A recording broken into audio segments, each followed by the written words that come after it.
तुम्हाला माहिती आहे का? खंडोबांची जेजुरीतील प्रकट कथा अत्यंत भक्तिप्रधान आणि प्रेरणादायी आहे. खंडोबा, जे महाराष्ट्रातील एक लोकप्रिय देवता आणि भगवान शिवांचा अवतार मानला जातो, त्याचा एक खास भक्त माळिंगा होते. माळिंगा अत्यंत निष्ठावंत आणि भक्तिपूर्ण होते.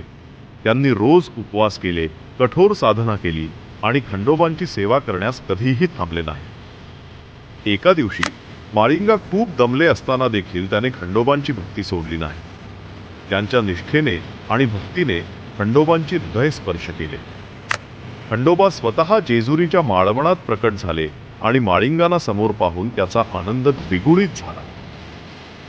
खंडोबांनी माळिंगांना आशीर्वाद दिला आणि सांगितले की भक्तावर माझा दरिद्रता, दुःख किंवा संकट कधीच वर्चस्व ठेवू शकत नाही.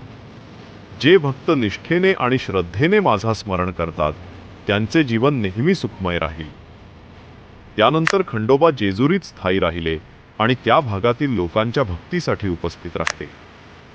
ही कथा भक्ती, निष्ठा आणि देवावर असलेल्या अविचल विश्वासाचे प्रतीक आहे. ती शिकवते की खरी भक्ती आणि निष्ठा कधीही अपूर्व फळ न देणारी ठरत नाही.